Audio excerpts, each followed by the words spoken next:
Today I'm telling you the story of a woman who walked down the aisle in a cathedral full of witnesses and found no one waiting at the altar. The man she loved had already fled. But before the humiliation could swallow her whole, someone else stood up. A man the entire city feared. A man with blood on his ledger and ice in his reputation. He walked to that altar, dropped to one knee, and said 4 words nobody in that room would ever forget. Then marry me instead. Like and comment your city so I can see how far this story travels. And stay until the very end, because nothing about what happens next is what you expect. The morning arrived the way most catastrophic mornings do, quietly, without any signal of what was coming. Isabella Moretti woke at 5:43, before her alarm, before the bridesmaids started knocking, before the florist called to confirm delivery. She lay still in the hotel bed with the white dress hanging on the closet door like a ghost, and she stared at the ceiling and tried to locate the feeling she was supposed to have. The giddiness, the terror, the breathless certainty that today was the day her life became something larger than it had been the day before. She found none of that. What she found instead was a low, nameless weight sitting in the center of her chest. She told herself it was nerves. She had been telling herself that for 3 weeks. The dress was a Vera Wang, ivory silk with hand-sewn lace along the neckline, the kind of dress that existed in bridal magazines and not in the life of a 29-year-old elementary school teacher from South Boston whose mother had cried when she saw the price tag. Luca had insisted. Luca had paid for it himself, pulling out a black card with the kind of casual authority that still made Isabella uneasy even after 2 years together. She had said thank you and tried not to think about where the money came from. The same way she tried not to think about a lot of things when it came to Luca Romano. She got up and stood at the window, 7th floor, looking east toward the harbor. The sky was doing that pale gold thing it did in late September, light spreading slow and clean across the water. It was genuinely beautiful. She noticed it the way you notice something beautiful when you're too tired to feel it fully, with your eyes rather than your chest. Her phone buzzed, a text from her maid of honor. Priya. You awake? Hair and makeup crew is here early. Get up, bride. Isabella typed back a single word. Coming. She did not feel like a bride. She felt like a woman who had made a very large decision and was now standing on the edge of it, looking down. The suite filled up fast. Priya arrived with coffee and a voice that never dropped below cheerful, which was either her greatest quality or her most exhausting one, depending on the day. The makeup artist set up her kit on the bathroom counter and talked constantly. Other weddings she'd worked, a celebrity whose name Isabella didn't recognize, the traffic on the expressway. The hairstylist pinned and curled and tugged at Isabella's dark hair with focused silence. The florist arrived at 9 with a bouquet of white peonies and pale eucalyptus. Isabella held it and smiled for the photo Priya insisted on taking. You look stunning, Priya said. Thank you. You're allowed to actually feel it, you know. Isabella looked at herself in the full-length mirror. The woman looking back was objectively beautiful. The dress fit perfectly. The makeup was subtle and clean. The hair was swept back at the sides with loose waves falling past her shoulders. She looked the way a bride was supposed to look. She did not recognize herself. I'm fine, she said. Priya studied her for a moment with the particular attention of someone who had known Isabella since they were 11 years old and understood when she was lying. She didn't push. That was the thing about Priya. She knew when to let silence do the work.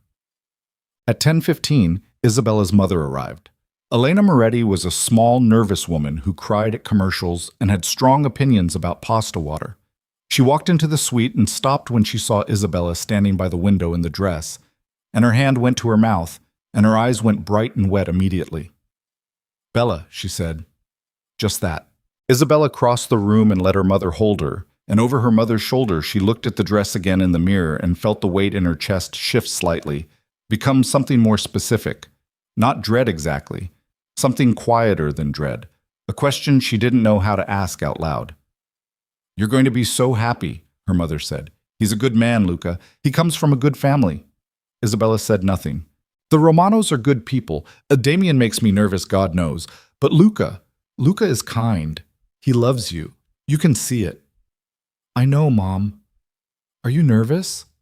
I'm fine.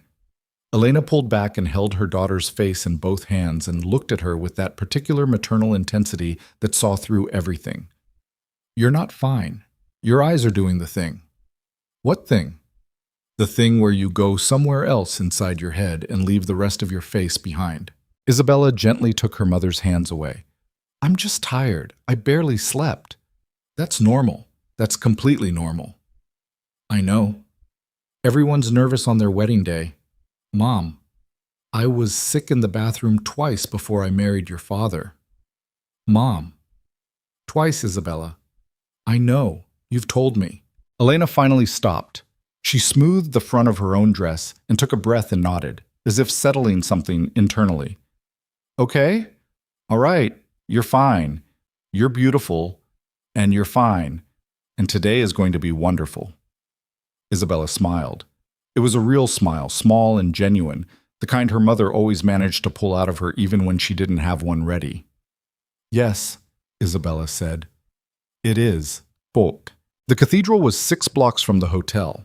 St. Gabriel's, red brick and copper-topped spires, sitting at the corner of Commonwealth Avenue the way it had for 130 years.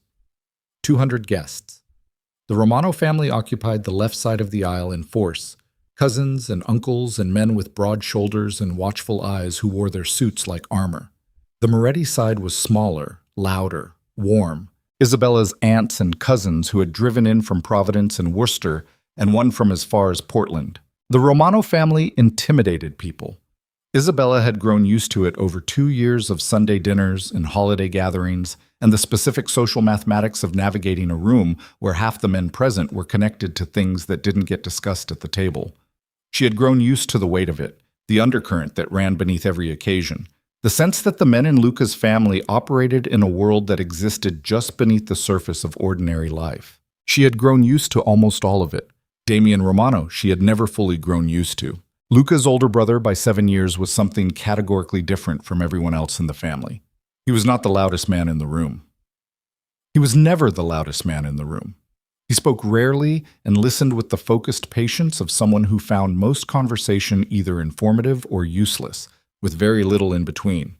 He was tall, dark-haired, with sharp features and gray eyes that registered everything and gave back almost nothing. He dressed with the same quiet authority with which he did everything else. Well-cut dark suits, no jewelry except a single watch on his left wrist that Isabella had once noticed cost more than her annual salary.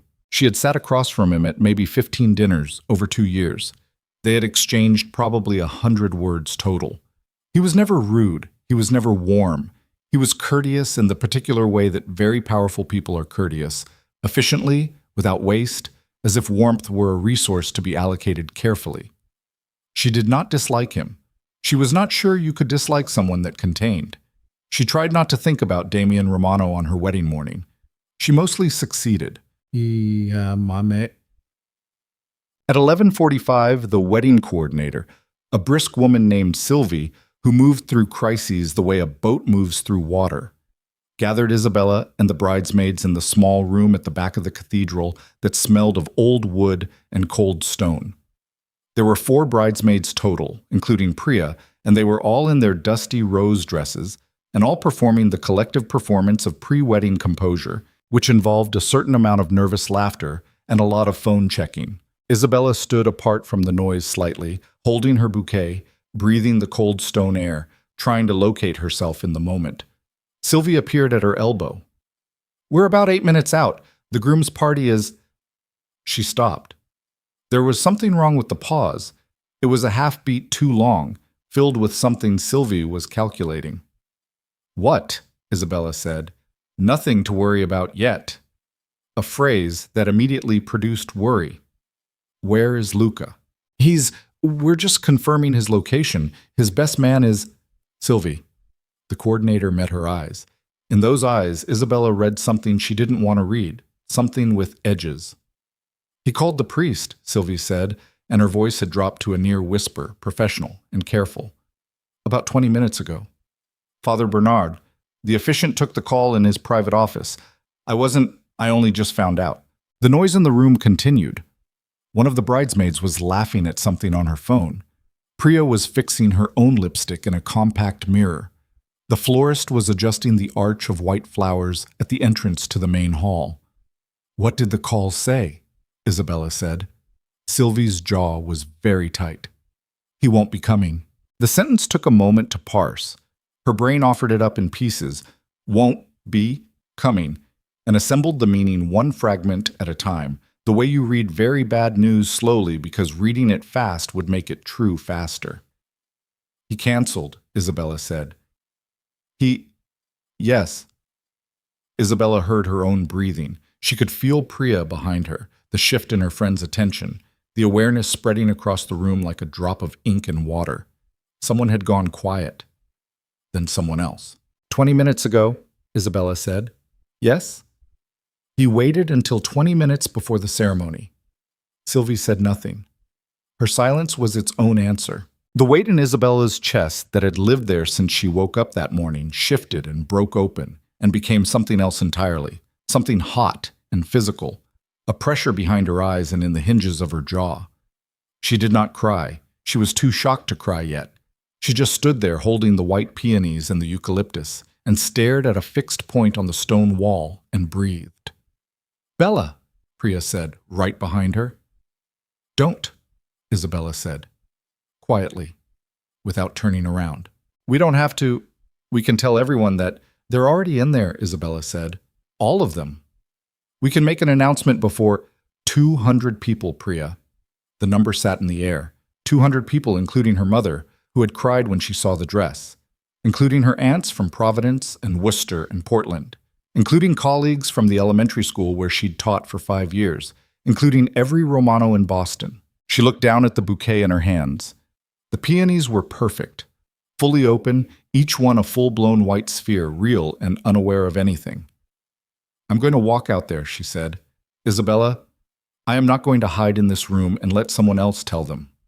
Her voice was steady. It surprised her. She couldn't feel her fingers properly, but her voice was absolutely steady.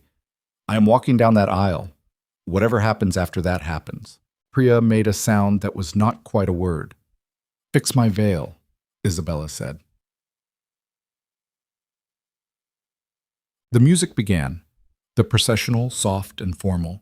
The doors at the back of the cathedral opened, and Isabella walked through them into the long aisle of St. Gabriel's with 200 faces turning toward her, and she kept her eyes level and her chin up, and she walked. She had practiced the walk. She had worried about it for weeks, the pacing, whether she would trip, whether she would cry at the wrong moment. All of that was gone now. She walked with the particular precision of someone operating in a state of shock so pure it becomes a kind of focus. Every extraneous thought burned away, leaving only the physical reality of one foot in front of the other. The altar was empty. She registered this without stopping. She had already known it, but seeing it, the empty space where Luca was supposed to be standing, the priest's face arranged in an expression of controlled compassion, the groom's side of the wedding party standing in tight, uncomfortable silence. The knowledge became real in a way it hadn't been in the back room. Visceral. She felt it in her stomach, a hollow drop. She did not stop walking. She reached the front of the aisle and stopped at the foot of the altar steps and looked at the priest, a white-haired man named Bernard with kind eyes and the practiced gravity of someone who had presided over too much human emotion to be undone by any of it. "Isabella," he said quietly, gently. "Luca has—" "I know," she said. The cathedral had gone very still. 200 people holding their breath. She could feel it behind her, that collective suspension, all of them watching and not knowing what to do with what they were watching. She turned to face the room. She had not planned to do this. She didn't know why she did it. Some deep, stubborn refusal to be witnessed only from behind, to be only the back of a woman standing at an empty altar. She turned and faced them all. The Moretti aunts with their hands over their mouths, her mother in the third row with an expression Isabella could not afford to look at directly. The Romano family on the left side, all those broad-shouldered men in dark suits sitting in careful stillness. She stood there for what felt like a very long time. Then a figure in the front row of the Romano side stood up. She registered the movement peripherally. Then she registered who it was. Damian Romano rose from the pew in a single unhurried movement, the way a man stands when he has made a decision and is no longer deliberating about it. He was wearing a charcoal suit, dark tie, the single watch. His face held the same expression it always held, controlled, unreadable, the gray eyes that registered everything and gave back almost nothing. He walked to the aisle. The sound in the cathedral was nothing. Not a breath, not a shift, not a single human sound. Every person in that room was watching Damian Romano walk down the center aisle of St. Gabriel's Cathedral toward the altar where his brother's abandoned bride was standing. He walked past the rows of faces. He did not look at any of them. He walked with the same deliberate, unhurried steadiness with which he did everything, and he came to the foot of the altar and he stopped 3 feet from Isabella and looked at her. This close, his eyes were very gray. She had not noticed that before, how fully gray they were, no green or blue in them. Just that cool, flat gray with something underneath it she had never noticed before at any Sunday dinner or holiday gathering. Something that wasn't cool at all. "Damien," she said. Her voice came out quieter than she intended. He said nothing. He reached up with one hand and adjusted the front of his jacket with the small, precise gesture of a man preparing to do something. Then Damian Romano, the most feared man in Boston, the head of the Romano crime family, the man who ran a criminal empire that stretched from the waterfront to the financial district, bent one knee and lowered himself to the floor of St. Gabriel's Cathedral. The sound that went through the room was barely a sound, more like a pressure change. He looked up at her from the floor, and in a voice that was quiet but absolutely clear, that carried through that utterly silent cathedral to every single person present, he said 4 words. "Then marry me instead." Isabella stood at the top of those altar steps and looked down at the man kneeling before her, and her mind went completely white. Not blank, white. The way a page is white before anything is written on it, full of potential, full of nothing, full of everything at once. She was aware of 200 people behind her not breathing. She was aware of her own heartbeat, hard and fast against the inside of the ivory dress. She was aware that her hands were shaking around the stem of the bouquet, the peonies trembling slightly. She was aware that Damian Romano was watching her with those gray eyes and waiting with the absolute patience of a man who had decided something irreversible and was now simply waiting for the world to catch up to his decision. Her mind supplied in rapid succession the following thoughts. "This is insane. He's serious. You don't know this man. Luca just destroyed you in front of everyone you love. This is the most public humiliation of your life. You could still leave. You could still simply walk out. Nobody could stop you. The doors are right there." Then another thought, quiet and immediate and impossible to dismiss.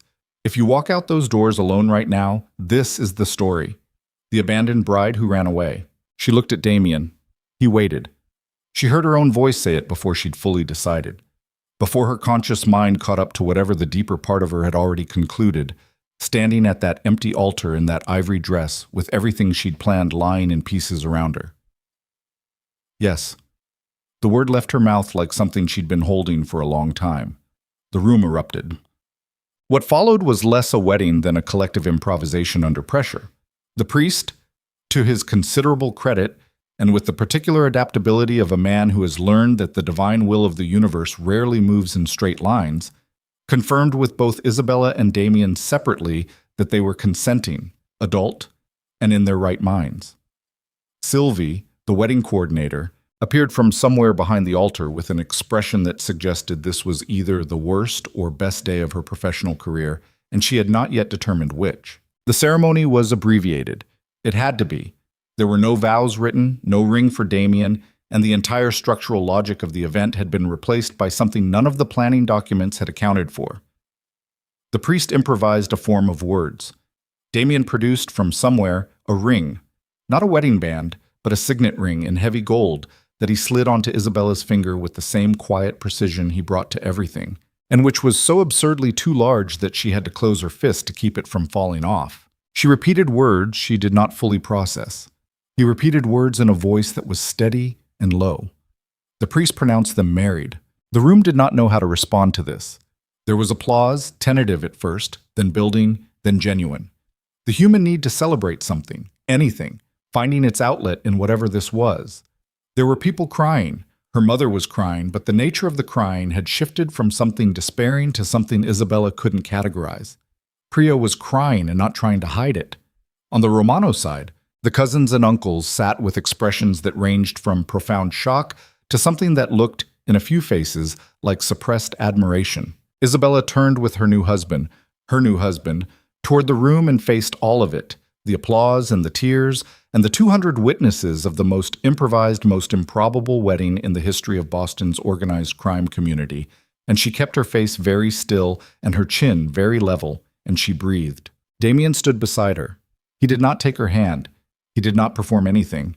He simply stood there, and the room came to him the way rooms always came to Damien Romano, because there was no alternative when Damien Romano was in it. The reception happened. There was nothing else to do but let it happen. The venue was Meridian Hall, a converted 19th century bank building in the Back Bay with 40-foot ceilings and limestone columns, and a catering team that had been paid too much to be derailed by minor details like the wrong groom. The guests migrated from the cathedral to the hall in a state of collective stunned energy, conversations buzzing with the specific electricity of people who have witnessed something genuinely unprecedented. Isabella sat at the head table in her ivory dress and drank a glass of white wine and watched the room from inside, a peculiar stillness that had settled over her in the last hour. Not calm exactly. She was not calm. She was aware of her own heartbeat at all times, aware of the slight shake in her hands, aware of the wine going through her faster than it should, because she'd eaten nothing since 6 a.m., and the adrenaline was metabolizing everything. But the hysteria she might have expected to feel, the collapse, the flooding grief, had not arrived. Instead, she felt a strange, tight clarity, like a window had been cleaned, like something that had been producing interference noise for weeks had simply stopped, and in the silence she could hear things more clearly. She did not know what to do with that. Damien was at the far end of the head table. He spoke to people who approached him, briefly and without apparent strain. He ate something, drank a glass of something amber that was not wine. He did not look at her often, and when he did, it was quick and undemonstrative, a check rather than a stare. She was grateful for that. She couldn't have handled being watched. Her mother found her between the first and second courses. Elena Moretti sat down in the empty chair beside her daughter and said nothing for a long moment, looking out at the room. "Tell me what you're thinking," Isabella said. "I'm thinking," Elena said slowly, "that I don't know what today is. That makes two of us. Are you—" Her mother stopped, started again. "He didn't touch you." "What?" "During the ceremony. After. He hasn't—" She gestured vaguely. "He's not performing. He hasn't tried to make it look like something it isn't." Isabella had noticed that. She hadn't wanted to think too carefully about what it meant. "Mom, I'm just observing. Please don't observe. I'm your mother. Observing is my only remaining function." Isabella almost laughed. She turned it into a controlled exhale instead. "What do I do?" she said, quietly, so no one else could hear. Not a dramatic question. A genuine one, small and practical, directed at the person who had always known her best. Her mother reached over and covered her hand. "You get through today. That's all. Just today." Later in the reception, after the dinner and before the dancing began, a man sat down across from Isabella without asking whether the seat was available. He was heavy-set, 50s, gray hair slicked back, wearing a suit that cost money and conveyed the particular ease of someone accustomed to sitting at tables where he wasn't invited. "Mrs. Romano," he said. She looked at him. "Frank Caruso," he said. "Congratulations on your marriage." She knew the name. She knew it the way everyone in certain Boston circles knew it, as a name attached to certain businesses, certain political connections, certain things that didn't get discussed directly. "Thank you," she said. "Interesting day," he said. He had a flat Boston accent and pale eyes that studied her without warmth. "Damien always did things his own way, even when we were kids." A pause. "You know anything about your husband's work?" "I know enough." "Do you?" "Mr. Caruso, just making conversation." "You're not," she said. Something shifted very slightly in his expression, something that was almost respect, or its precursor. "No," he said. "I suppose I'm not." He stood up. "Enjoy the evening, Mrs. Romano. Welcome to the family." He moved away through the room.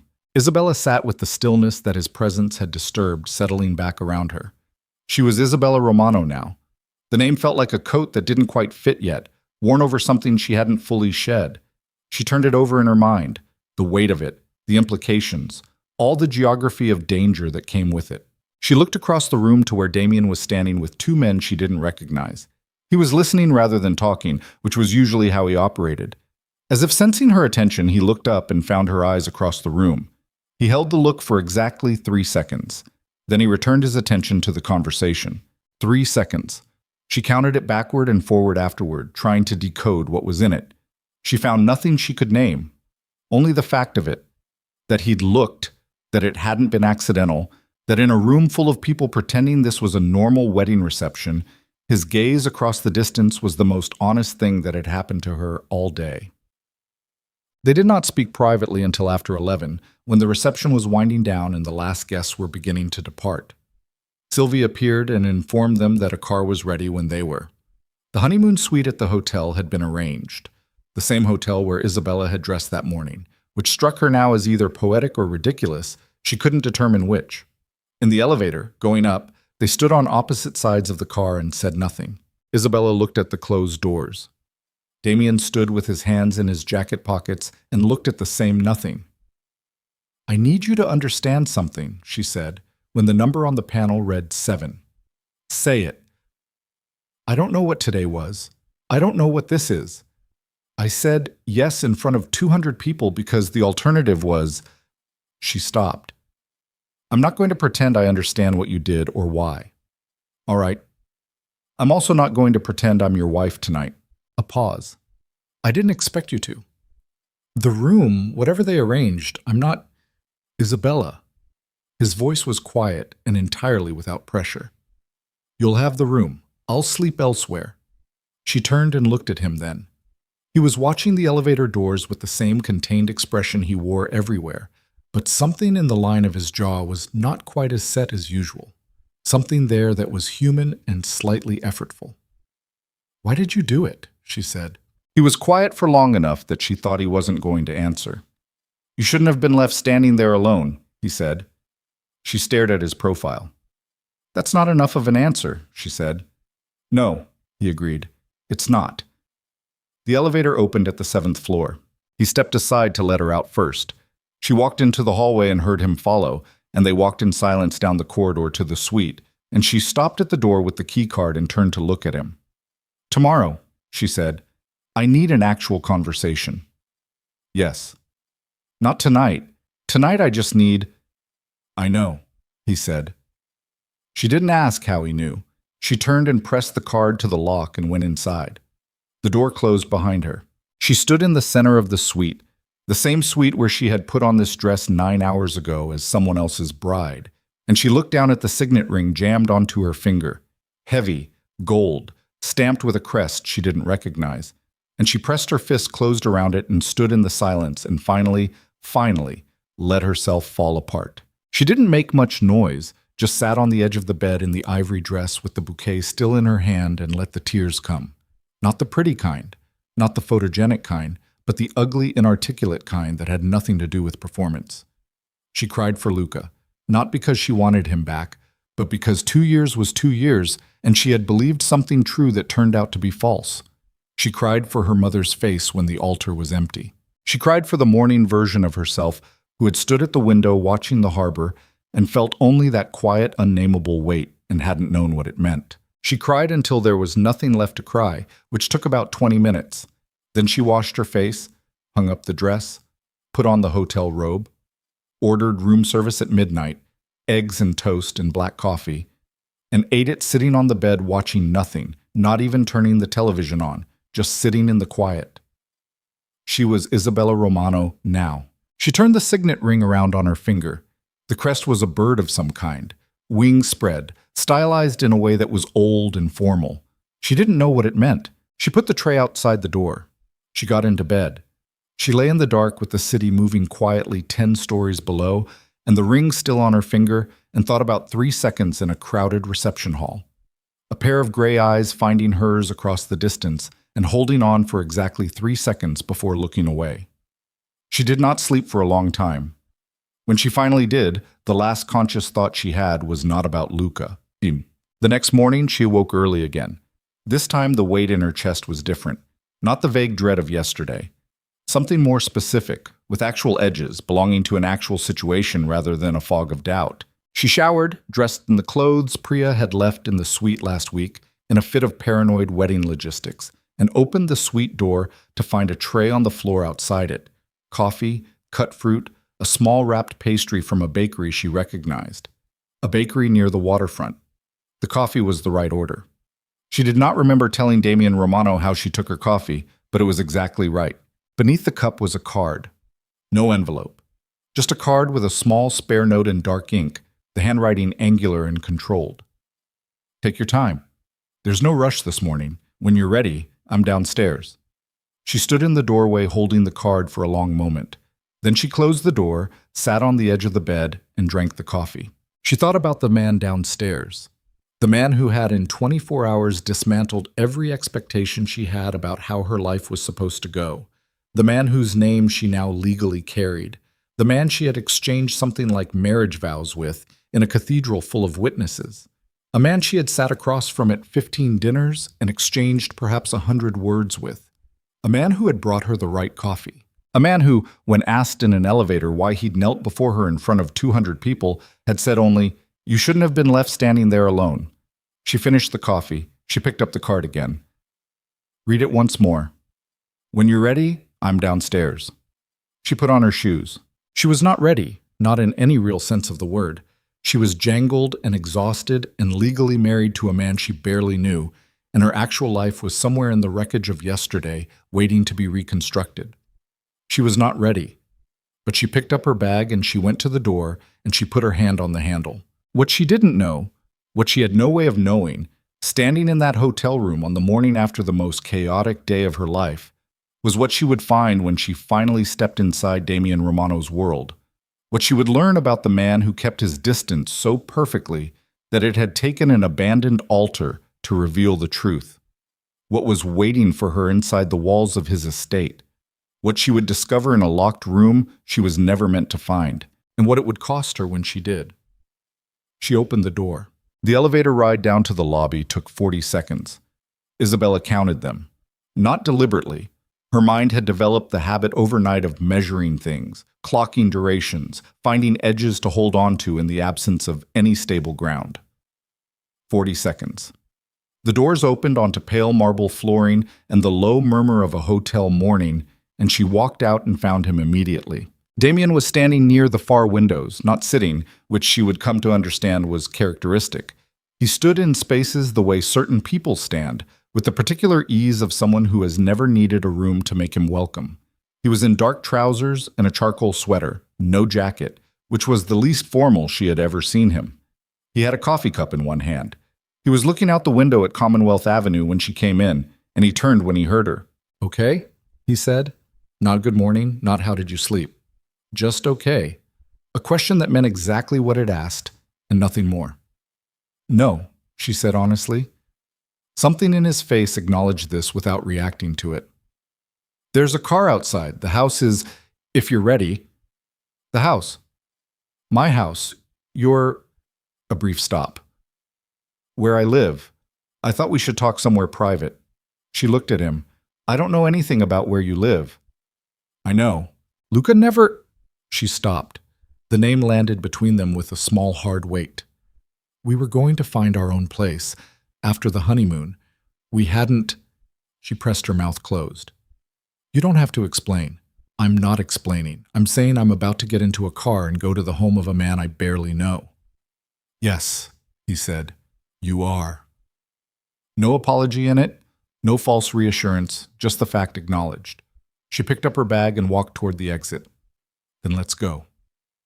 The car was black, driven by a man named Enzo who had the build of someone who had made certain professional choices early in life and the face of someone who had never once second-guessed them. He did not speak except to say her name when she got in, a single acknowledgement that was simultaneously respectful and unsettling. The drive took 22 minutes. They went north and west, out of the Back Bay into Brookline, through streets that got quieter and larger as the money got older and less performative. Damien sat beside her in the back seat and looked out his window and said nothing, and she looked out hers and said nothing, and the silence between them was not comfortable, but it was not hostile either. It was the silence of two people who had not yet determined the rules of engagement. The house appeared at the end of a long private drive behind a gate that Enzo opened with a card. It was not what she expected, which made her realize she'd been expecting something. A compound, something fortress-like, something that announced itself. What she found instead was a house. Large, yes, 3 stories, gray stone, set back in mature trees. But a house in the way that real things are houses. Lived in, specific, not performing anything. She got out of the car and stood in the driveway and looked at it. It was my grandfather's, Damien said, coming to stand beside her. His father built it. 1931. She searched for the word. Quieter than I expected. What did you expect? I don't know. Cameras everywhere. Guards on the roof. There are cameras everywhere, he said. The guards aren't on the roof. She turned her head and found the edge of something in his expression. Not quite a smile, but the architecture of one. There and gone. Oh. Inside, a woman named Vera was making something in the kitchen that smelled like coffee and something baking. Vera was 60, compact, with the authority of someone who had run this house for 30 years and regarded everyone in it with the same level of non-committal supervision. She looked at Isabella when Damien brought her through the door and said, "The East Room is ready," then went back to what she was doing. "She's not going to talk to me, is she?" Isabella said quietly, as Damien led her down a hall. "She'll talk to you when she decides you're staying. And if she decides I'm not, then she won't." They came to a room at the back of the house. A sitting room, she supposed, though it had the casual density of a room that was actually used rather than staged for visitors. Books stacked on side tables, a desk in the corner with papers on it, long windows looking out into a garden gone autumnal, the trees half stripped, the light the particular low gold of late September, 2 chairs near the windows, a couch. "Sit," he said. "Are you telling me or asking me?" He stopped, looked at her. Asking. She sat. He sat in the chair across from her and put his coffee down on the table between them and rested his forearms on his knees and looked at her with those gray eyes that gave back so little. "Ask what you need to ask," he said. "That's a generous invitation. It's a practical one. You have questions. I'd rather answer them now than have you building answers out of assumptions." She let that sit for a moment, then, "Why did you actually do it? I told you last night. You told me I shouldn't have been left standing there alone. That's a reason to put an arm around someone. It is not a reason to propose marriage in front of 200 people." He was quiet. She watched him be quiet, watched him think, or whatever he was doing in that contained way of his.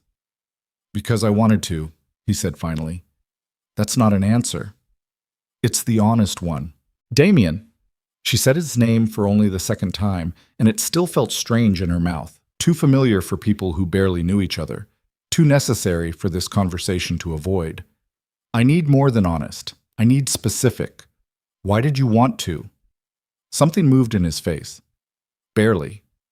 The particular micro-adjustment of someone who is about to say something they have thought about for longer than is comfortable to admit.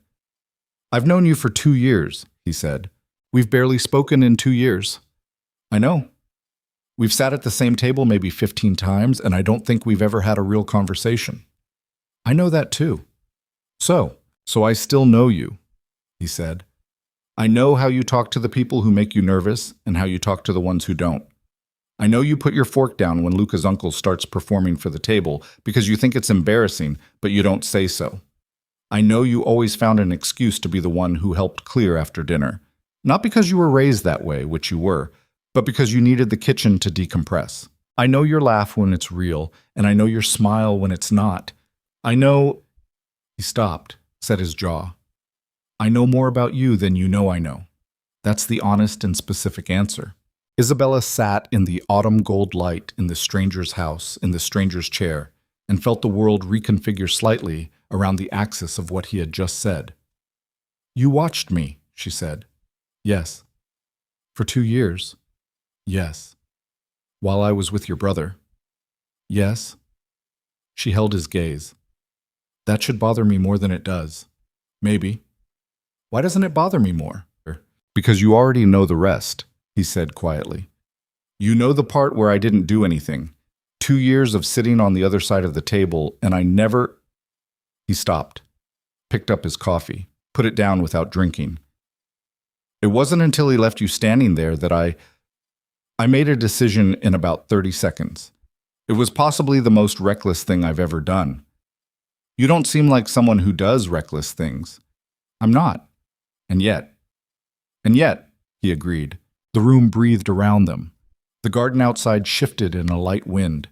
Isabella looked at her hands in her lap, at the signet ring still on her finger because she hadn't had the right moment to return it and didn't know quite how to, and thought about what it meant to know someone from across a table for 2 years without them knowing you were watching. It should have been unsettling. It was, a little. It was also something else, something that landed in a place she wasn't ready to examine closely. I want to be clear about something, she said. All right? I'm not staying because I have feelings for you. I don't know you. Whatever you feel, I'm not there. I know that. I'm staying because I don't have a better option right now, and because going back to my apartment and pretending yesterday didn't happen seems impossible, and because... She hesitated. Because you brought me the right coffee this morning, and I don't know what to do with that. Something in his face shifted. Not the almost smile from outside, something quieter and more specific. I can work with that, he said. She stayed, not as his wife, not yet, not in any sense that was real between them. She had a room on the second floor, east-facing, with a window that looked out at the stripped oaks and a bathroom and a door she could lock from the inside, which she tested twice. Vera brought fresh towels and said nothing. Enzo carried up a bag that someone had packed from what Isabella assumed was her apartment. She didn't ask how they got in, which itself said something about how quickly she was adapting to the particular logics of this household. The first week passed in a strange, suspended state. She went back to school on Tuesday. She was a second-grade teacher at Garrison Elementary, 5 years in, 22 children who trusted her with their attention for 6 hours a day. She drove herself. Damien offered the car and Enzo. She declined both, took her own aging Civic, needed the 20 minutes of normalcy. At school she was Miss Moretti still, not Mrs. Romano, because she hadn't filed anything and wasn't ready to. Her colleagues had clearly all heard something. The wedding had been talked about, was still being talked about, in the particular Boston way where everyone knows everything and pretends to know nothing. No one said anything directly. They were kind in the oblique way people are kind when they understand something has gone badly wrong and don't know the shape of it. She taught fractions. She read aloud. She sat with a 7-year-old named Marcus who was struggling with phonics and went at it patiently for 45 minutes while Marcus grew increasingly frustrated and finally put his head down on the desk. I can't, Marcus said into the desk surface. You can, she said. You don't know. I know. I watched you get through 3 sentences you couldn't read last week. You can. His head came up, skeptical. Did you have a bad week too? She looked at him. Why do you ask? You look tired. I'm fine, Marcus. My mom says that too when she's not. She laughed. It surprised her. A real one, short and unprepared. Work on the next sentence. In the evenings, she and Damien shared dinner. This was not discussed or arranged.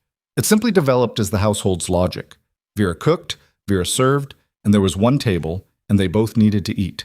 The first 3 nights they talked around the edges of things. He asked about school. She answered in specifics, not generalities, which seemed to register. He spoke about the house, its history, the way it had changed since his grandfather's time. She asked questions, and he answered them. And there was something in the process, the plain task of learning each other through accumulated small detail, that had a quiet forward momentum she didn't examine too closely. He did not explain his work to her. She did not ask. That was a separate conversation, and they both knew it, and there was an unspoken agreement to let it wait until the more basic architecture of coexistence was established.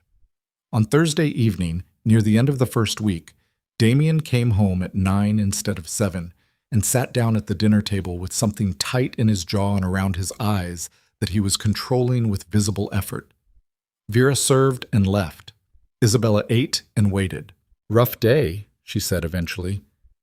Difficult conversation. You don't have to tell me. I know I don't. She refilled her water glass.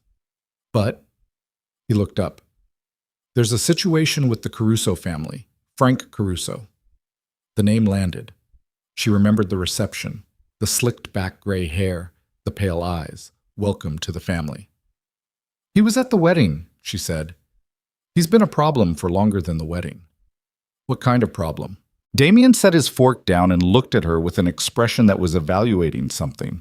She could feel the evaluation, the calculation of how much truth to extend, what she could handle, what she needed to know versus what would only burden her. Don't do that, she said. What? Calculate what to tell me. I'm not made of glass. Another micro shift in his expression. Caruso thinks our arrangement, the marriage, is a power play. That I married you to stabilize something with the Moretti connections. Isabella sat back. My family doesn't have connections. My father was a plumber. I know that. So what connection does he think, Baptism? It's not about your family. It's about the optics of how I moved. Frank reads everything as a tactic because everything he does is a tactic. Damien picked up his fork again, set it down again. He was agitated in the particular way of someone who is never agitated visibly. He's positioning, trying to determine whether the marriage makes me vulnerable or stronger. He made a comment today. About me? Yes. Her jaw tightened. What kind of comment? Damien looked at her directly. His eyes were flat and still, and there was something beneath the flatness that was not flat at all. The kind that required a response. What kind of response? The kind I gave. She held his gaze. She understood, in that moment, clearly and without euphemism, what his world actually was.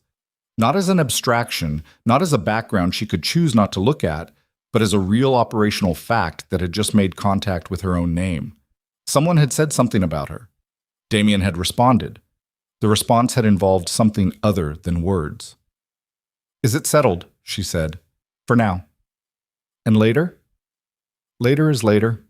She picked up her fork. All right. He watched her. That's all? What else do you want me to say? Most people would have more questions.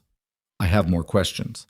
I'm choosing not to ask them tonight because I need to finish eating and figure out how to teach the concept of elapsed time to 22 7-year-olds tomorrow, and I only have capacity for one crisis at a time. A pause. And then Damien Romano, for the first time in her experience of him, actually smiled. Not the architecture of a smile, not the almost a real one, brief and asymmetric, that changed his face entirely and then was gone. Fair, he said. She looked back down at her plate and said nothing, but something in her chest did a thing she catalogued and put away for later. The second week brought Luca. He called on a Monday. Her phone, not Damien's, which meant he still had her number, which meant nothing had changed in the logistical architecture of her life, even if everything else had. She was in the kitchen when the phone buzzed on the counter, and she saw his name, and she stood there for 4 full seconds before she picked it up. Isabella. His voice. 2 years of that voice. Luca. I need to... Can we talk, not on the phone? Can I see you? No, please. I know I have no right to ask. I know that, but I need you to hear me. I heard you at the altar, she said. Or rather, I didn't because you weren't there. I was scared. The pressure, the family, everything Damien has built, and I know that doesn't make it okay. I know. Isabella, please. She looked at the garden through the kitchen window. The oaks were down to their last leaves. Why did you call my phone? Because I have your number. Why did you call me at all? A pause.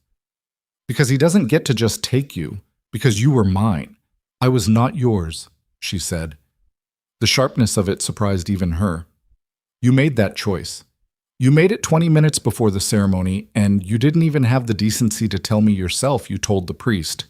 You don't get to use the word mine after that. I made a mistake. Yes. People make mistakes. Yes, they do. She pressed her hand flat on the cold counter. So do I. Marrying you would have been mine. Silence. That's not...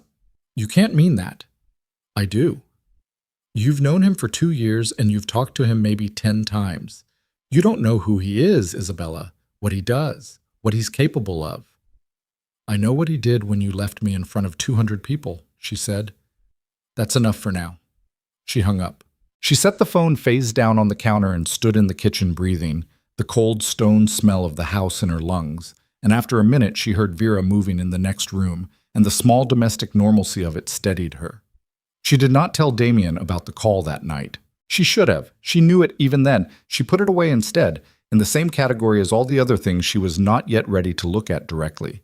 Because looking at it directly meant admitting that Luca's voice on the phone had moved something, not the way she'd expected, not desire or longing, but something older and angrier, a grief she hadn't finished with yet, and she was not ready to bring that grief into this house. That was her first mistake. The second was smaller and larger at the same time. On the 10th day, she got lost. The house was bigger than it read from the outside. 3 floors plus a full basement, with corridors that turned at unexpected angles and doors that led to rooms she hadn't been shown.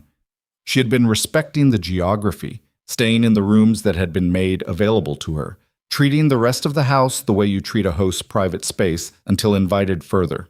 On the 10th day, she was looking for the laundry room, which Vera had gestured toward vaguely in a direction she hadn't fully registered, and she ended up in the east wing on the 2nd floor, a part of the house she hadn't been through before.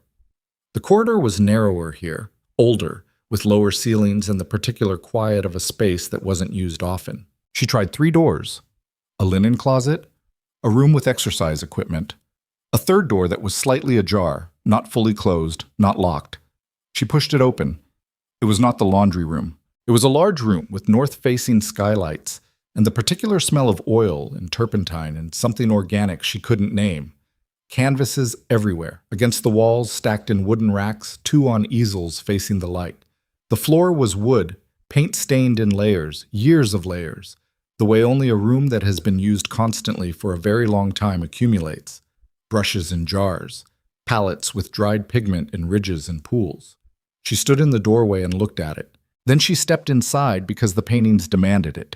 They were extraordinary. She did not know enough about painting to evaluate them technically, but she knew what moved her, and these moved her. Not because they were polished or formal, but because they were raw in a way that contradicted everything she had attributed to the man who had made them. Streetscapes, mostly. Boston in particular angles and weathers, caught in the specific moment before something changes. A waterfront at dawn, the light barely there. A parking lot after rain. A woman sitting in a diner window. She moved through this room slowly, and then she stopped. The canvas was on a wooden rack against the far wall, not on an easel, not prominently placed, as if it had been put away or put aside, the way you put something aside that you can't quite look at and can't quite let go of. She almost missed it. She wouldn't have seen it if the afternoon light hadn't fallen through the north skylight at the particular angle that caught the colors. The woman in the portrait was wearing a green dress. Isabella had owned a green dress. She had worn it to Christmas dinner at the Romano house 18 months ago. She remembered it because Luca had said she was overdressed for a family dinner, and she had felt the small collapse of that, the little deflation. The woman in the portrait had dark hair, brown eyes, a face that was in 3/4 profile, looking slightly away from the painter, the expression caught in the specific ambiguity of someone who is trying not to show what they are feeling and not quite succeeding. It was Isabella. She stood in front of the painting for a very long time without moving. The date in the lower right corner of the canvas, small and careful, was 19 months ago. 19 months ago, she had been entirely Luca's girlfriend, entirely committed to a future with Luca Romano. She had sat across from his brother at Christmas dinner and barely registered him, the way you don't register furniture or weather, just the background condition of a room you're briefly in. And Damien Romano had come home from that dinner and painted her. 19 months ago. She heard a sound from the doorway. She turned. Damien was standing in the door of his studio, still in his coat, which meant he'd just come home. His face, when he saw her standing there in front of that canvas, was the most unguarded she had ever seen it. Every layer of control stripped back in the single second before he could reconstruct it, leaving something raw, and the expression on Damien Romano's face lasted exactly 2 seconds. 2 seconds of complete exposure. Something unguarded and almost desperate moving across features that had never, in Isabella's experience of them, shown either quality. She watched it happen the way you watch something irreversible happen, with the particular clarity of a person who understands they are witnessing something that cannot be unwatched. Then he reconstructed. The control came back up like a wall being built in fast forward, layer by layer, until his face was his face again, contained, measured, giving back almost nothing. Almost. "You found it," he said. "The door was open." "I know." A pause. "I left it open." She turned back to the canvas. The green dress. The three-quarter profile. Her own face looking slightly away from the painter with that expression she recognized now. The specific look of someone at a Romano family Christmas dinner trying not to show that something small had just deflated inside her. He had caught it exactly. He had seen it from across a table and gone home and put it on canvas with a precision that meant he had been carrying the image around inside him, turning it over, studying it the way you study something that matters to you, 19 months ago. "How many?" she said. "What? How many are there? Of me?" A long pause behind her. She did not turn around. "3," he said. She closed her eyes, opened them. The painting looked back at her with her own unguarded face. "Show me," she said. Okay. He showed her. The second was smaller, on a canvas tucked in the back of a wooden rack. Her at the Romano family's 4th of July gathering 8 months ago, standing at the edge of the lawn with a glass of something in her hand, looking out toward the water. She had not known anyone was watching her that evening. She had been thinking about a conversation with Luca that had gone sideways earlier that day, about the school project she'd been trying to fundraise for, about how he'd said that sounds like a lot of work, for not a lot of return in the tone he sometimes used that made her feel faintly foolish for wanting things. Damien had painted her in that moment of private frustration. He had painted the set of her shoulders, which were not quite relaxed. He had painted the way she held the glass, fingers tight, not loose. He had seen the frustration she'd been concealing from the entire party, and he had put it on canvas and put it away in a rack in a room he kept locked. The third was the hardest.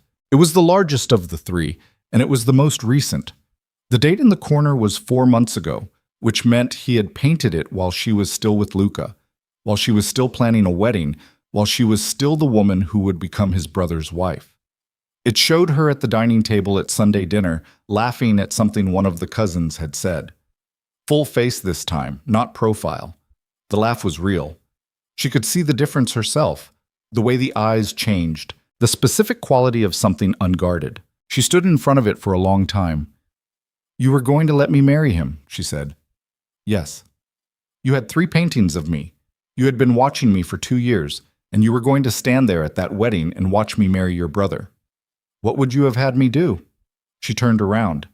He was standing 6 feet away with his hands in his coat pockets and his jaw set and his eyes very direct. "I don't know," she said. "Something, anything. You could have—" "What? Told you I had feelings for you while you were with my brother? Intervened? Competed?" Something moved in his voice. Not anger exactly, but the compressed version of something that had been pressurized for a long time. "He was my brother. You were his. There was no version of that where I did anything other than what I did, which was nothing. Nothing except paint me." "Yes," he said quietly, "except that." She looked at the 3 canvases and then back at him and felt something complicated move through her. Not one thing, not a clean emotion she could name, but a tangle of them, all pulling in different directions. The part of her that was still raw from the wedding, from Luca, from standing at an empty altar in front of 200 people. That part wanted to be angry, wanted to find something to be angry at in what she was seeing because anger was cleaner than the alternative. The alternative was that a man she had spent 2 years barely speaking to had seen her more clearly than the man she had almost married, and that was not something she could just set down. "I don't know what to do with this," she said. "You don't have to do anything with it yet. Stop telling me what I don't have to do. Stop." She stopped, pressed her fingers to her forehead. "You knew. That night in the elevator when I asked you why you did it, and you gave me that incomplete answer. You knew this was here. You knew eventually I'd—" "Yes." "You left the door open on purpose." He didn't answer. He didn't need to. She walked past him out of the studio and down the corridor, and he let her go, which was the right decision. and she went to her room and closed the door and sat on the edge of the bed and stared at the wall for 45 minutes. She was not falling apart. That surprised her. She had expected to fall apart, and she didn't. She sat with the information the way you sit with something heavy, feeling the weight of it, shifting under it, learning its dimensions. A man had watched her for 2 years and painted her, and said nothing, and been willing to lose her to his brother forever. And then, in 30 seconds of decision at an empty altar, had changed everything. She lay back on the bed and looked at the ceiling. She thought about the almost smile in the driveway, the right coffee, the dinner conversations that had accumulated into something she was trying not to name, the single look across the reception hall that had lasted 3 seconds. She thought about what Luca had said on the phone. You don't know who he is, what he does, what he's capable of. She thought about Frank Caruso at the reception with his pale eyes saying, "Welcome to the family," like a door closing. She was in very deep. She was standing at the edge of something that had no visible bottom, and she had walked here willingly, one small decision at a time, and now the edge was behind her. She went to find Damien. Pachamk. He was in the kitchen, not the studio. The kitchen, standing at the counter with a glass of water, coat off now. And when she came in, he turned and looked at her with that careful attention he gave to things he was uncertain about. "Okay," she said. He waited. "I'm not running," she said. "I need you to know that first. I'm not, whatever this is, I'm not leaving because of the paintings. But I need you to answer a question, and I need you to be completely honest. Ask it. Do you love me?" The word landed between them in the cold kitchen air. He looked at her for a long moment with those gray eyes, and she watched him decide something, watched him make the choice to stop calculating and just answer. "Yes," he said. One word. No qualifier. No apology attached to it. She breathed. "How long?" "Longer than is reasonable." "How long, Damien?" "Since the first dinner," he said, 2 years ago. You argued with my uncle about the highway development, and everyone at the table was humoring him, and you were the only person who actually pushed back. And you did it without being rude, which is harder than being rude, and I—" He stopped. "Yes, 2 years." She stood in the kitchen with that. Let it sit. "I'm not there yet," she said. "I need you to know that. I don't know what I feel yet. It's been 2 weeks." "I know. But I'm not running," she said again. "I'm staying, and I want to see where this actually goes, without pretending I know what it is yet." Something in his face changed then. Not the almost smile, not the brief real one from dinner last week, but something quieter than both of those. Something that was just relief, simple and unperformed. "All right," he said. "All right," she said. Bosse. 3 days later, Frank Caruso sent a message. Not to Damien, to Isabella. It came through a number she didn't recognize. A text. Wednesday morning, while she was at school preparing the classroom before the children arrived. Short, no greeting. "You should ask your husband what happened to the Whitmore development contract. Ask him who lost the money and who covered it. Ask him what he promised the Caruso family in 2019 and whether he intends to keep that promise now that he's made other arrangements." She read it 3 times. Then she went through the day. Fractions, phonics, Marcus and his resistance to the letter combinations that kept slipping away from him, lunch duty, and afternoon read aloud. She did all of it with the text sitting in her pocket like a coal. That evening, she put her phone on the table between her and Damien and let him read it. She watched his face while he read. There was a stillness that came over him. Not the contained stillness she had come to recognize as his baseline, but something beneath that, something that was the stillness of a person who has just encountered the precise threat they have been managing against. He put the phone down. "How long have you had this?" he said. "Since this morning." "Why didn't you—" "I needed to think." She held his gaze. "What is the Whitmore contract?" A pause. "A real estate development, waterfront property, 2019. It went badly." "Who lost the money?" "Caruso lost money. He made bad decisions and he lost money and he wanted—" Damien stopped, set his jaw. "He wanted the Romano family to absorb the loss. He argued we had a mutual obligation, that the project was joint. It wasn't. I told him it wasn't." "And what did you promise him?" Nothing. Damien. Nothing that wasn't contingent on conditions he didn't meet. His voice was level and precise. He's reframing it. This is what he does. He constructs a version of events where he was wronged, and then he presents the bill. Isabella looked at the phone, at the text, at the specific phrasing, now that he's made other arrangements. He thinks the marriage changed your position, she said. Your power balance. Yes. Does it? Damien looked at her directly. Not in the way he thinks, but it changes something. A pause that was one beat too long. Yes. She pulled the phone back. What does he want?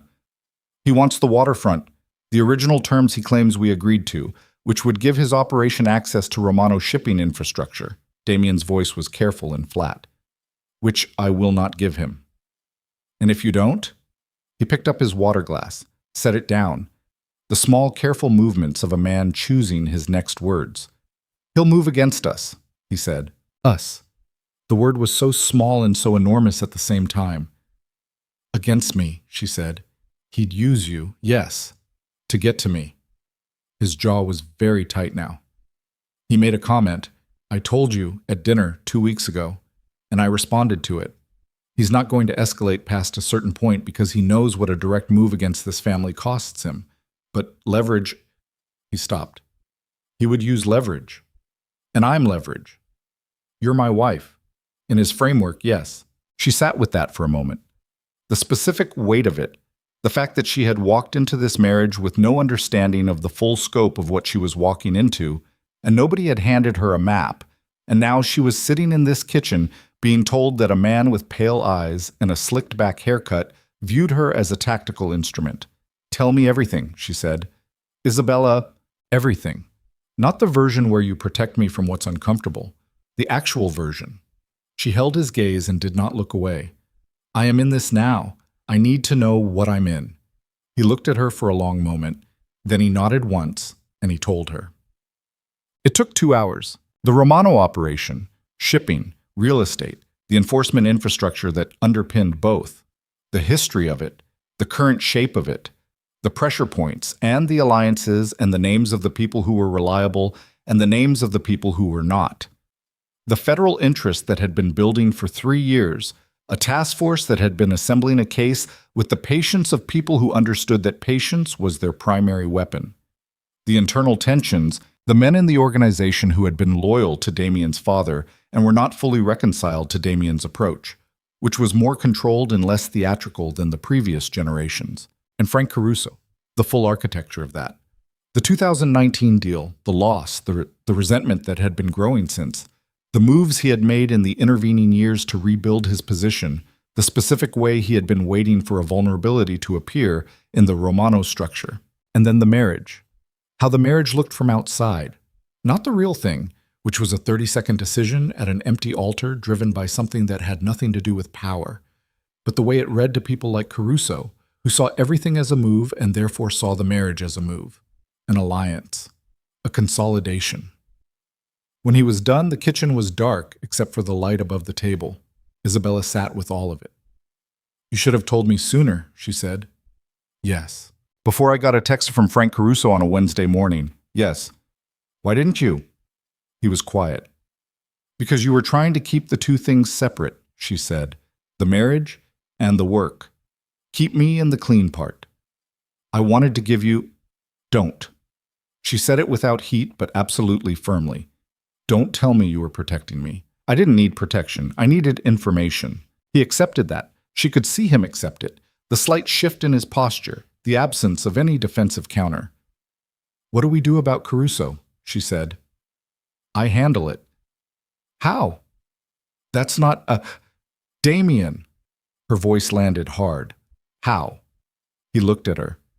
There are people talking to the federal task force, not me. People adjacent to Caruso's operation who have their own reasons to cooperate. If that process moves forward, Caruso becomes a federal problem. He stops being a Romano problem. She processed this. You're cooperating with a federal investigation. I'm not obstructing one. That's not the same thing. No, but it's what I have. She stood up, walked to the window. The garden was dark, just the shapes of the oaks, the pale grass. She stood there with her back to him and thought about what she had walked into 3 weeks ago with nothing but a bouquet of white peonies and a name that didn't fit yet. "Luca called me," she said. Silence behind her. 10 days ago. I didn't tell you." She turned around. Damien's face was very still. "What did he say?" "He said he made a mistake. He wanted to see me. He said—" She stopped. "He said you don't get to just take me." Something moved in Damien's jaw. Once. Then controlled. "What did you say?" "I told him to stay away." She met his eyes. "I'm telling you now because I should have told you then. And because Caruso's text made me understand that there are no more clean separate categories anymore. Everything is connected. I need you to know everything, and you need to tell me everything." He stood up from the table. He crossed the kitchen and stopped 2 feet from her and looked at her with an expression that was the most unguarded she had seen from him since the studio. Not the portrait expression, something newer, something that was still being formed. "Luca talked to Caruso," he said. The sentence arrived like cold water. "What?" she said. 3 days ago, my people flagged a meeting, coffee shop in Cambridge, an hour." His voice was very quiet and very flat. "I was trying to determine what was said before I—" "Your brother talked to Frank Caruso." "Yes." "About what?" "About you. About the marriage. About—" He stopped. Something in his face that was not controlled at all. "About information. Things Luca knows about the Romano operation. Things he could offer as—" He didn't finish the sentence. He didn't need to. Isabella stood in the dark kitchen of the house that was her home now. The house she had been finding her way into one careful day at a time, and felt the floor of everything shift. Luca had sat across from Frank Caruso and offered information about his own family's operation in exchange for what? She could complete that sentence several ways, and none of them were clean. To hurt Damien, to make Isabella's position untenable, to introduce enough pressure to crack what had been built in 3 weeks of careful dinners and right coffee and paintings hidden in a locked room.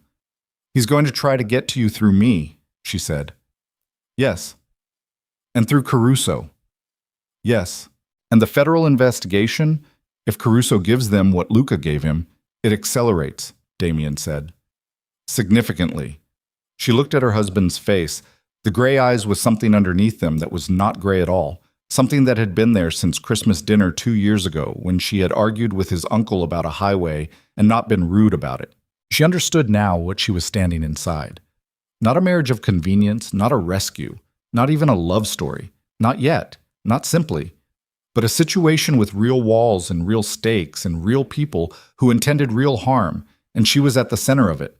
And the man standing 2 feet from her with his jaw set and his eyes direct was the only person in it she trusted. That was not nothing. That was, in fact, everything she had. "What do you need me to do?" she said. He looked at her for a long moment. And then he said the thing she hadn't expected.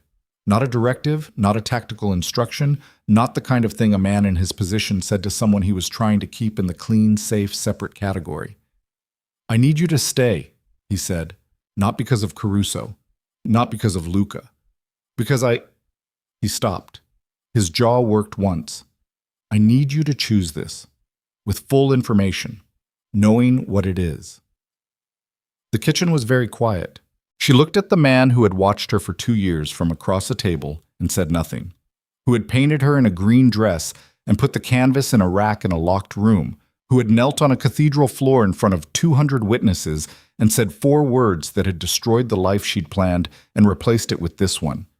And she looked at the door. The door was right there. She could walk out, get in her Civic, go back to her apartment, her classroom, her life before the ivory dress, and the empty altar, and the signet ring that still didn't quite fit. She could do all of that. Nobody would stop her. She looked at the door for 3 full seconds. Then she turned back to Damien. "I need a phone," she said. "Not the one Caruso texted. A clean one." His eyes sharpened.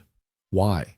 "Because if Luca is feeding information to Caruso and Caruso is the target of a federal investigation, then someone on that task force needs to know what Luca did. And I am the one person in this situation who can make that call without it looking like the Romano family." The clean phone arrived within the hour. Enzo brought it up without being asked how. Isabella had stopped asking how Enzo did things. It was a prepaid, still in its packaging, and she sat at the desk in her room and held it in both hands and thought about what she was about to do. Calling a federal task force. As Isabella Romano, wife of the man they had been building a case against for 3 years. She thought about her classroom. Marcus with his head on the desk saying, "I can't." She thought about 22 children who trusted her to show up tomorrow and the day after that. She thought about her mother, who had said, "Just get through today," and meant it as comfort, and had no idea how structurally accurate that advice was going to become. She thought about Luca sitting across a table from Frank Caruso in a Cambridge coffee shop, offering his brother's life as currency for whatever he thought he was buying. She unwrapped the phone. Damien was in the doorway. She hadn't heard him come up. "You don't have to do this," he said. "You said that about something else once. You were wrong then too." He was quiet. "Do you have a name?" she said. "On the task force. Someone specific." A pause. "Agent Rachel Voss. She's been the primary for 18 months. "How do you know her name?" "Because I know who's watching me. I've always known." He came into the room and sat in the chair at the corner, elbows on knees, watching her with that focused gray attention. "Isabella, if you make this call, it changes your position permanently. There's no version where you make this call and stay invisible." "I was never going to stay invisible. Caruso made sure of that when he texted me." She turned the phone over in her hands. "But if I call Voss and tell her that Luca Romano approached Caruso with inside information on his own family's operation, that's not me helping the case against you. That's me flagging an unsanctioned leak. Those are different things." He looked at her. "You've been thinking about this all evening." "I've been thinking about this since Wednesday morning." Something in his face did the quiet thing again. That particular softening that happened when she surprised him, which was becoming a feature of their dynamic that she had cataloged and kept returning to. "Voss will want more than Luca," he said. "She'll want to use you." "I know." "She'll push for access, information about the operation, about me." "I know that too." "And?" Isabella looked at him directly. "Then we figure out what I can give her that protects you and still stops Caruso. Because that's what this is actually about, Caruso. He's the one running an operation that's metastasizing. He's the one who's been using Luca as a lever. If Voss gets Caruso, she gets what she needs, and you—" She stopped. "You cooperate with the investigation, which you said you were already doing in the way that isn't technically cooperating." "This would make it technical." "Yes." The words sat in the room. Damien stood up, walked to the window, stood there with his back to her looking out at the dark garden and the stripped oaks and the pale grass in the moonlight. "If I formally cooperate," he said, "the operation changes, permanently. Shipping, real estate. The parts that are clean can survive it. The rest, I know. You're asking me to dismantle something my grandfather built. I'm asking you to decide what matters more." She held her breath, then said the thing she hadn't planned to say, but that was simply true. "I'm not going to stay married to someone who runs what Caruso runs. I can live with complicated. I can't live with that." Silence. The longest silence he had given her. Then he turned around from the window. "Make the call," he said. Agent Rachel Voss picked up on the second ring, which meant either she was an insomniac or she was already expecting something to move in the Romano case. Isabella had prepared 3 sentences. She used 2 of them before Voss interrupted. "Mrs. Romano." The agent's voice was flat and professional and absolutely awake. "I've been wondering when you'd call. Then you know about Luca and Caruso." A pause. 2 seconds, which was the length of a person deciding how much to confirm. "We know about the meeting. We don't have the content." "I can give you the content, and more than that." Isabella's hand was steady on the phone. Her heart was not steady. It was loud and fast, and she could feel it in her throat. "But I need something in return." "You're not in a position to negotiate, Mrs. Romano." "I am, actually." She kept her voice even. "Because what I have is not just Luca Romano's conversation with Frank Caruso. What I have is evidence of Caruso using an unsanctioned source to acquire privileged operational information, which means any case you build that uses Luca as a witness is compromised before it starts. You need me to contextualize it, which means you need me." Another pause, longer. "What do you want?" Voss said. My husband cooperates formally, full cooperation, in exchange for structured immunity on the parts of the operation that are cleanable. She looked at Damien across the room. He was watching her with an expression she could not fully read. You get Caruso, complete. You get the full picture of what he's built and how he built it, and every name attached to it. And you get it in a form that will hold up because it doesn't come from someone Caruso already burned. A long silence on the line. I'll need to make calls, Voss said. I'll be up, Isabella said. She ended the call. She put the phone on the desk and sat in the silence of the room and realized her hands were shaking, not from fear, from adrenaline, the specific kind that comes after a decision rather than before it. The shaking that means the hard part is done and the body is catching up. Damien crossed the room and sat on the edge of the desk and looked at her. You were extraordinary, he said. Don't, she said. Not yet. Let it work first. He almost smiled. Fair. Voss called back at 2 a.m. The answer was yes, contingent on specifics to be worked out with the U.S. Attorney's Office within 72 hours. Formal cooperation. Structured immunity on the legitimate business infrastructure. Full disclosure on Caruso, his operation, his network, his finances. The specific mechanism of his approach to Luca and what Luca had offered. Damien took the second call himself. Isabella sat 3 feet away and listened to his side of it, precise, controlled. The voice of a man who had been preparing for this conversation for a long time without knowing when it would arrive. When he hung up, he sat in the desk chair and stared at the wall for a full minute.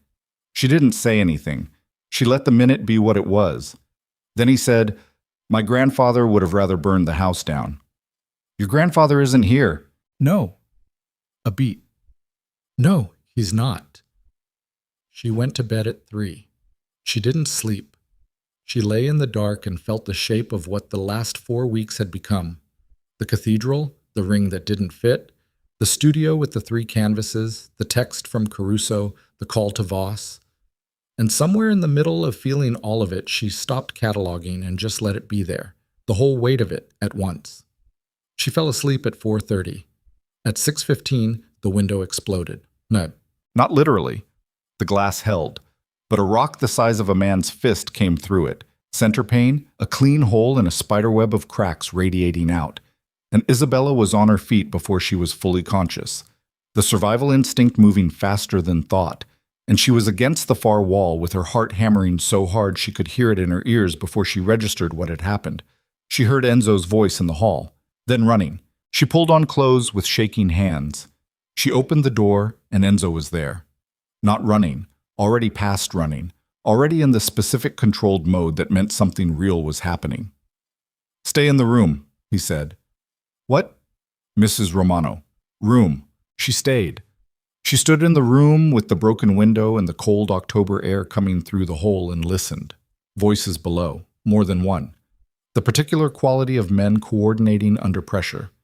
Then a car, fast on the private drive, and then nothing. Damien came to her door 11 minutes later. She was counting. He was dressed. He had not been asleep. His face was the most controlled she had ever seen it, which meant the situation was the most uncontrolled it had been since she'd known him. Caruso knows, he said. About Voss? About the call. About the cooperation. He came into the room, glanced at the broken window, jaw tightening once. He has someone inside, in the task force or close to it. Isabella sat down on the bed. How fast did it move? Fast enough that he had people at the gate within 4 hours of the call. He looked at her. They didn't come through, but the rock was a message. A message saying what? Saying he knows. Saying back off. He crouched in front of her, an unusual posture for him, deliberate, bringing himself to her eye level. I need to move you. Move me where? Somewhere he doesn't know about. Damien. 1 night, maybe 2, while we accelerate the timeline with Voss. His eyes were direct and very close. I need to know you're somewhere he can't reach. She looked at him. At the broken window. At the cold gray morning light coming through the hole in the glass. What about you? She said. I'll be fine. That's not what I asked. He held her gaze. I'll handle Caruso. How? Isabella, how? Hard, she said it hard. He stood up. There are men in Caruso's organization who have been waiting for an exit. People who are tired of the way he operates. When the formal cooperation with Voss goes through, those men have a path that doesn't exist right now. He spoke carefully. He loses his base. Without his base, he's a man with a grudge and no infrastructure.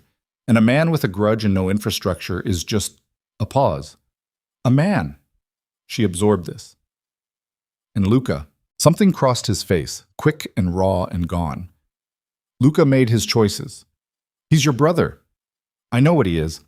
She heard it, the specific flatness of someone saying something true that costs them. She said nothing else about Luca. Okay, she said. Where are we going? The safe house was 40 minutes north, a property in a small coastal town that didn't show up in any Romano paperwork because it had been purchased through 4 layers of corporate distance in 1987 and never updated. Enzo drove. Isabella sat in the back with a bag she'd packed in 10 minutes, clothes, the burner phone, her work laptop, because 22 children still needed their teacher on Monday, and she was going to be their teacher on Monday regardless of what Frank Caruso thought about it. Damien rode with them to the edge of Brookline, then got out at a corner. She watched him through the rear window as Enzo pulled away. He was standing on the sidewalk in the early gray morning in his dark coat, and he watched the car go, and she watched him watch the car go, and she pressed her hand flat against the cold glass for exactly the 3 seconds it took for him to disappear from view. The safe house smelled of salt air and disuse. Someone had stocked it recently. Food in the refrigerator, fresh linens, the lights working. Isabella sat at the kitchen table with her laptop and the burner phone and a cup of coffee she made herself and called in a substitute for Monday, which was the most surreal thing she had done in 4 surreal weeks. Then she waited. Voss called at 9. The cooperation agreement was moving through the U.S. Attorney's Office faster than standard protocol, which meant either the Caruso case was higher priority than Isabella had understood or someone was pushing. Either possibility was fine with her. There's a complication, Voss said. What kind? Luca Romano. He reached out to us directly last night, after the rock through your window. Isabella's hand tightened on the phone. What does he want? Immunity. Full immunity. In exchange for testimony against your husband. She closed her eyes, opened them. The salt smell of the empty house was very present. He doesn't have enough to make that deal, she said. He has enough to make it complicated, Voss said. He was in the family operation for 4 years. Not at Damien's level, but enough. Enough to muddy the cooperation agreement. Enough to introduce a competing narrative, yes. Voss's voice was very even. Mrs. Romano, I need to know something, and I need you to answer it before we go any further. Ask it. Is your cooperation on behalf of your husband or independent of him? The question landed with the specific weight of something that had been building toward it for weeks. She thought about the studio with the 3 canvases, the right coffee, the gray eyes at the foot of the altar, the man standing on a sidewalk watching her car disappear. Independent, she said, but aligned. That's a careful answer. It's the true one. A pause. All right. We need you in Boston, today. The U.S. Attorney's Office wants to sit down with you directly. Not just Romano, you specifically, before Luca's offer moves forward. A beat. Can you come in? She looked around the empty kitchen of the safe house, the salt air, the low October sky through the window. Yes, she said. She called Enzo. Was. The federal building on Seaport Boulevard was glass and concrete and the particular governmental quiet of a place where large decisions were made in small rooms. Isabella walked in at 11:40 with no lawyer. She had not had time to get a lawyer and also did not think a lawyer was the right instrument for what she was trying to accomplish, and was met by a woman in her 40s with close-cropped hair and watchful eyes who shook her hand and said, Agent Voss? Mrs. Romano. Just Isabella. Voss looked at her with the expression of a person recalibrating. All right, this way. The room was small.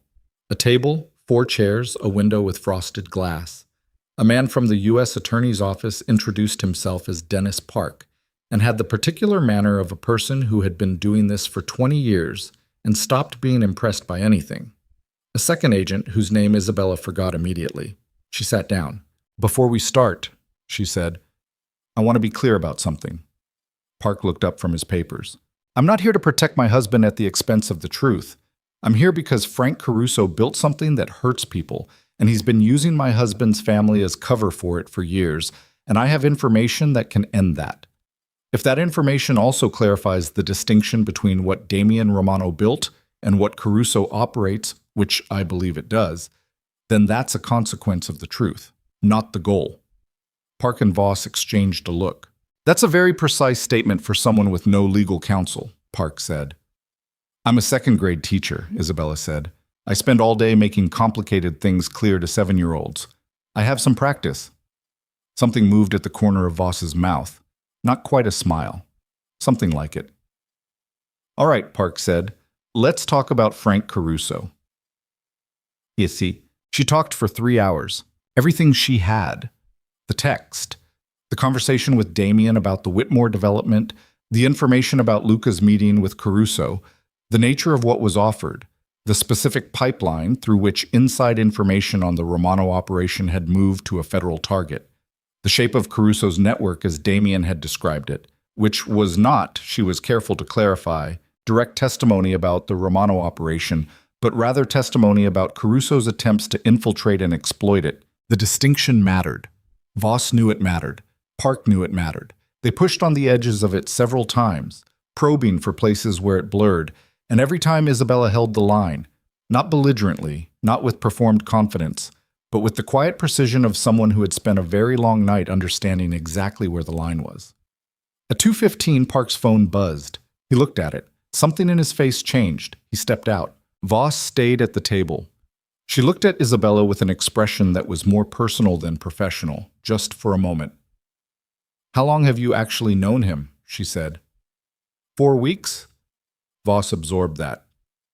"And before the wedding? 2 years of Sunday dinners, maybe 100 words total. You're doing a lot for 100 words."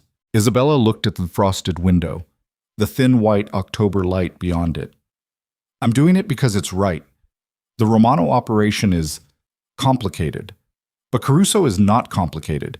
He's just harmful, all the way through." She paused. "And yes, because of him.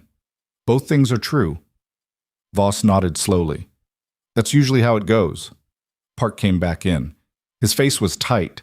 He sat down and put his phone face down on the table and looked at Isabella with the expression of a man who was about to deliver information he had not planned to deliver in this room today.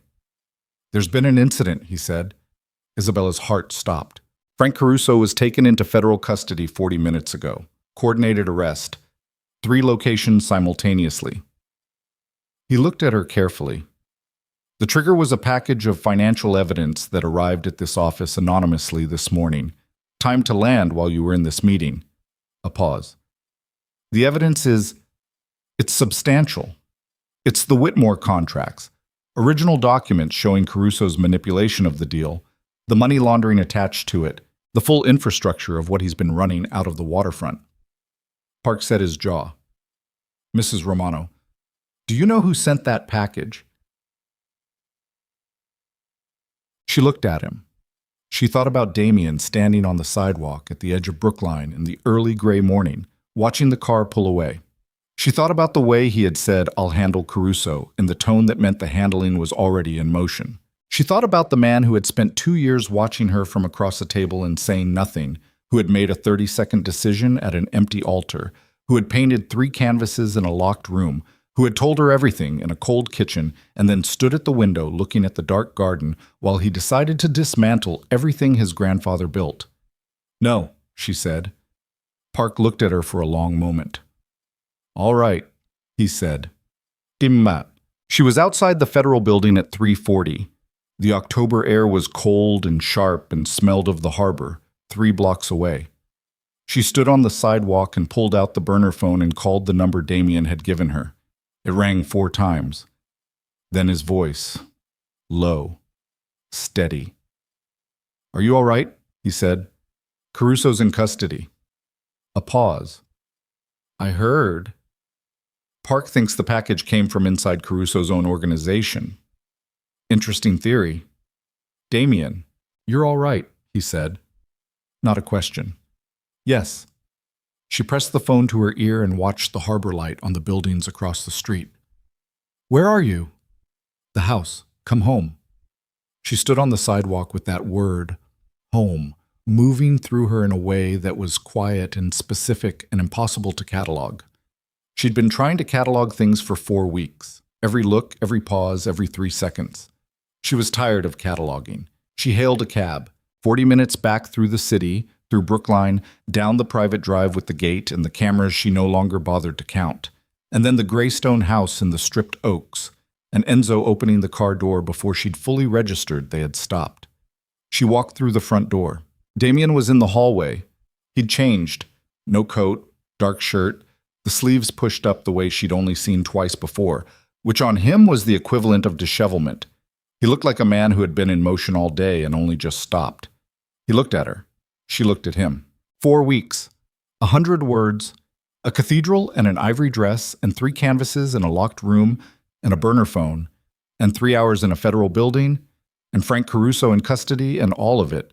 The whole 4 weeks of accumulated impossible reality, standing between them in the hallway of the house that smelled of old stone and coffee and something that had started to become familiar. She crossed the hallway. She stopped 8 inches from him and looked up at the gray eyes that had been watching her from across tables for 2 years and had never once looked away. I need to tell you something, she said. His breathing was not quite even. She noticed that the specific slight unevenness of it, which on him was the equivalent of a declaration. Say it, he said. I told Voss my cooperation was independent of you. Aligned, but independent. Because it is. I made every decision in that room for my own reasons. She held his gaze. But my own reasons are... She stopped. Felt the edges of the thing she'd been cataloging for 4 weeks and decided to stop cataloging it. My own reasons are not independent of you. Not anymore. I don't know exactly what this is yet, but I know it's not nothing. And I know... She stopped because he moved. He raised one hand and set it against the side of her face with a deliberateness that was nothing like rushing. The opposite of rushing, the particular care of someone who has waited a very long time for a moment and is determined not to mishandle it. His thumb against her cheekbone, his palm against her jaw, his eyes very close and very gray and very direct. I know too, he said. She leaned into his hand, just slightly, just the small weight of her head into his palm, and felt the 4 weeks of adrenaline and sleeplessness and decision-making drain out of her shoulders in a single long breath. And then Damien's phone rang. He didn't move. She didn't move. The phone rang again. You should get it, she said. I know, but he didn't immediately. He stood there for 3 more seconds. She counted them. She had always counted his 3 seconds, with his hand against her face in the hallway of the house. And in those 3 seconds, something between them became a fact rather than a possibility, quiet and absolute. The way the most important things, the phone call lasted 4 minutes. Isabella stood in this hallway and watched Damien's face while he listened, and she learned something in those 4 minutes about how to read a man who had spent his entire adult life making himself unreadable. It was in the small things, the way his free hand opened and closed once at his side, the way his eyes moved to the middle distance and stopped there, the particular stillness that was not his controlled stillness, but something beneath it, something older. When he hung up, he stood there for a moment with the phone at his side and looked at the floor. Luca, he said. Not a question. What happened? She said. He's in federal custody. They picked him up an hour ago. A pause. He went to Caruso's lawyer this morning, before Caruso was arrested. He was trying to finalize the immunity deal. The testimony against me. Damien's jaw moved once. When Caruso went down, the deal went with it. He had nowhere to go. So he ran. He ran where? Logan? They picked him up at the gate. A flat beat. He had a one-way ticket to Lisbon. Isabella absorbed this. She thought about Luca's voice on the phone 3 weeks ago. I made a mistake. I was scared. The pressure. And felt the specific grief of understanding that those things had probably all been true and had also coexisted with the choice to sit across from Frank Caruso and offer his brother's life as an exit strategy. Both things true at once. That was the hardest kind of thing to hold. Are you all right? She said. He looked up from the floor and at her, and the answer in his face was not simple. and he did not pretend it was. "He's my brother," he said. "I know. I knew he was weak. I've always known. I told myself it didn't matter, that I could—" He stopped, pressed his mouth flat. "I protected him for years. From decisions he made, from people he owed, from himself. I thought the wedding was— I thought if he had something solid, someone—" He stopped again. The sentence had nowhere clean to go. "You thought I would steady him," Isabella said. "Yes." She let that sit. It should have stung. The idea that she had been, in some original calculation, a stabilizing instrument for Luca Romano's instability. It stung less than she expected, maybe because she had been doing her own recalculations for 4 weeks, and understood now that the original plan had been replaced by something neither of them had designed. "It wouldn't have worked," she said. "Even if he'd stayed, I would have spent 20 years trying to hold something together that was already coming apart." She looked at him steadily. "You know that." "Yes," he said quietly. "I know." "So," she straightened. "What does Luca need?" He blinked. "What?" "He's in federal custody. He has no deal anymore. He has no leverage, and he tried to run. That's a bad position." She held his gaze. "He's going to need a lawyer. A good one. And someone in his corner who isn't also in the federal crosshairs." Damien stared at her. "He tried to destroy us," he said. "He tried. He didn't." She kept her voice even. "He's your brother. That's not nothing, even now. And if he cooperates, genuinely, not as a play, but because it's the only real option he has left, his testimony about Caruso could be useful. Better from a position where someone on his side is advocating for a reasonable outcome." She paused. "I'm not saying forgive him. I'm saying don't abandon him to the worst version of what happens next." He looked at her for a long time, the gray eyes working through something. "Why?" he said finally, "after what he did to you?" She thought about the altar, the empty space where someone was supposed to be standing, the priest-controlled compassion, 200 people holding their collective breath. "Because what he did to me led me here," she said. "I'm not grateful to him, but I'm not destroyed by him either. And destroying him won't make anything cleaner." The hallway was very quiet. Damien looked at her with the expression she had first seen in the studio, standing in front of 3 canvases. Stripped back, unguarded, the whole architecture of his control made briefly irrelevant by something that moved faster than control. He pulled out his phone and made a call. Busk. The lawyer's name was Catherine Hale, and she was in federal court by 8 the next morning.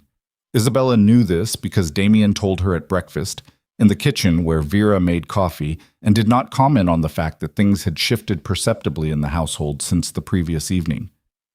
Vera was perceptive the way certain people who say very little are perceptive. She noticed everything and filed it and said nothing, and Isabella had come to find this deeply restful. "She's good," Damien said about Catherine Hale. "She'll get him the best available outcome." "Which is?" "Reduced charges. Cooperation credit." He drank his coffee. "He'll do time. Not a lot, but some."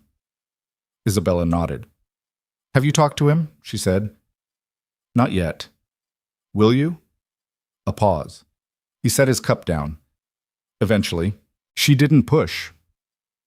Eventually was progress from where they'd been 24 hours ago, when Luca's name had landed in the hallway with the weight of something Damien was not ready to carry. Eventually meant the door was not locked. That was enough for now.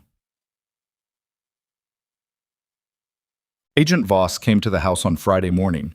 She came alone, which was either a professional courtesy or a calculated choice to keep the meeting informal. And she sat at the kitchen table with coffee Vera made without being asked, and looked around the room with the particular attention of someone who had been building a picture of a place from the outside for a long time and was now seeing the inside of it for the first time. "It's quieter than I expected," Voss said. "People keep saying that," Isabella said. Damien sat at the end of the table and said nothing, which was his mode in meetings. Listen first. Speak only when necessary. Give away nothing that doesn't need to be given. Voss put a folder on the table. "The cooperation agreement is finalized. U.S. attorney signed off yesterday afternoon." She slid it across. "The immunity structure covers the legitimate business infrastructures. The shipping company, the real estate holdings, The two construction entities. Those continue operating, clean. A pause. The enforcement side, that's the people associated with it, that's a separate process. Individual cases, individual determinations. We're not asking Romano to hand over names. That's because you already have them, Damien said. Because the Caruso arrest generated its own set of cooperators, Voss said evenly, and we have what we need. He looked at the folder, didn't open it yet. Frank Caruso, he said. Federal detention pending trial. The financial evidence? Voss stopped, and something in her expression was careful. The package that arrived at our office. It was thorough. Enough for a RICO predicate on its own, before anything else. She looked at Damien directly. We're not asking where it came from. Good, he said. The waterfront properties, the ones at the center of the Whitmore dispute, those will be tied up in asset forfeiture proceedings for Caruso. Voss looked at Isabella, which means the development question is effectively settled. Nobody's building anything on that land for a long time. Isabella nodded. And Luca, she said. Voss met her eyes. His attorney filed a cooperation proffer this morning. He has useful information about Caruso's financing structure. Some of it extends back before the 2019 deal. If the proffer holds up, the U.S. attorney is looking at reduced charges. A beat. He'll plead to one count, 18 months, likely less with good behavior. The kitchen was quiet. Isabella looked at Damien. He was looking at the table. The specific internal landscape of his face was something she had learned to read in 4 weeks, the way you learn to read a map of a place you actually live. Imperfectly, but genuinely, close enough to navigate. He was grieving, quietly, without theater, the way he did everything. But it was grief. For his brother, for the version of his brother he had protected for years, for the family structure that had always held a fracture line he'd spent 20 years pretending wasn't there. She put her hand on the table, not on his hand, just near it. He looked down at her hand, then up at her face. Then he picked up the folder and opened it. The signing took 40 minutes. Voss witnessed it. Dennis Park joined by phone. The formal cooperation agreement, Damien Romano, the Romano family operation, full cooperation with the federal investigation into Francis Caruso and associated entities, became a legal fact at 11:17 on a Friday morning in a kitchen that smelled of coffee and stone and the particular accumulated smell of a house that had been one thing for 90 years and was now, quietly, beginning to become another. When Voss left, Damien sat at the table for a long time. Isabella washed the coffee cups. She did this deliberately, the small physical task of her hands in warm water, the specific normalcy of it. She heard Damien stand up behind her, heard him come to the counter. He stood beside her and picked up a dish towel and dried the cups she set in the rack. And they did this together in complete silence. And it was the most ordinary thing that had happened in 4 weeks, and therefore the most profound. What happens to the business? She said. Not accusatory, just asking. The shipping company runs clean. It always did, mostly. The infrastructure was legitimate. The real estate the same. He set a dry cup in the cabinet. The rest, he paused. Dissolves. Some of the men will land somewhere. Some won't. He stopped. That's the cost. You knew it was coming. I've known for 3 years. He picked up another cup. The federal interest has been building for 3 years. I've been managing the shape of it, trying to determine how it ended, whether I had any say in how it ended. And now? Now I have the most say I was ever going to have. He set the cup in the cabinet. It's not a good outcome. It's the least bad available one. She pulled the drain, dried her hands on the towel he handed her. And the house, she said. The house is mine, has been since my grandfather. It's not in any operational structure. A pause. It's just a house. She looked around the kitchen, the old stone walls, the window to the garden, Vera's neat counters, the table where she had eaten every dinner for 4 weeks while she learned the shape of a man she had barely known. It's a good house, she said. He turned and looked at her. Just looked at her for a moment, the gray eyes quiet and specific, the way he looked when he was not performing anything at all. Stay, he said. I'm already staying. He stopped, set the towel down. I mean, past the emergency, past the situation being resolved, past all the reasons that brought you here. He held her gaze. Stay because you want to. She looked at him. She thought about the elementary school 6 miles away, where 22 children expected her Monday morning. She thought about her mother in South Boston, who had called twice this week and left messages that were models of maternal restraint. Just checking in, call when you can, I love you, don't say anything you don't mean. She thought about her apartment, which she had not been back to in 4 weeks, and which had started to feel like a set from someone else's life. She thought about a man who had watched her from across a table for 2 years and said nothing, and gone home and painted her in a green dress with the specific private expression of a woman trying not to show what she felt. She thought about a cathedral and a ring that didn't fit and 30 seconds of decision that had changed everything. I'm not going anywhere, she said. She went to see Luca once. It was 3 weeks after the arrest, on a gray November Tuesday. She told Damien she was going. He said nothing for a moment, then said, all right, and she understood that the nothing moment and the all right had both cost something, and she was grateful for both of them. The federal detention facility was 40 minutes from the house. She drove herself. The Civic, which had accumulated 4 weeks of untended normalcy. A parking ticket on the dash, a travel coffee mug in the cup holder, a sweater on the back seat she didn't remember leaving there. Luca was thinner. He looked younger, which seemed wrong, like stress had stripped him back to something less formed rather than older. He sat across the table in the visiting room with his hands folded on the surface and looked at her and said nothing for a long moment. I didn't think you'd come, he said. Here I am. Isabella, I'm not here to fight, she said. I'm not here to make you feel worse than you already feel, and I'm not here to forgive you. I'm here because I wanted to look at you and say something to your face instead of through lawyers or your brother. He went very still. What you did at the altar. I understand it now in a way I didn't then. You weren't ready. You were never ready and you knew it, and instead of saying so, you just disappeared. She held his gaze. That was cowardice. I'm not interested in calling it anything else. He didn't look away. To his credit. And what you did with Caruso, trying to use what you knew about your family to buy yourself out, that was a different thing. That was a choice you made when you had other options, and you made it anyway. She let that sit. I think you know the difference. Yes, he said quietly. Catherine Hale is good. Damien made sure of that. She watched something move across his face at his brother's name. 18 months is not forever. You'll have time to figure out what you actually want to be. That's not nothing. Why? He said. Why are you? Because he's your brother, she said simply. Whatever you did. That's still what he is. Luca pressed his mouth together hard. His eyes were bright in a way she chose not to examine too closely. Is he? He stopped. Started again. Is he all right? He's adjusting, she said. It's a lot to adjust to. And you? She considered the question, the full scope of it, what she was. 4 weeks into a marriage she hadn't planned to any man she hadn't known she would end up with. Living in a house that was becoming familiar, teaching 22 children who had no idea their teacher's life had been entirely reconstructed while they practiced their phonics. I'm better than I expected to be, she said honestly.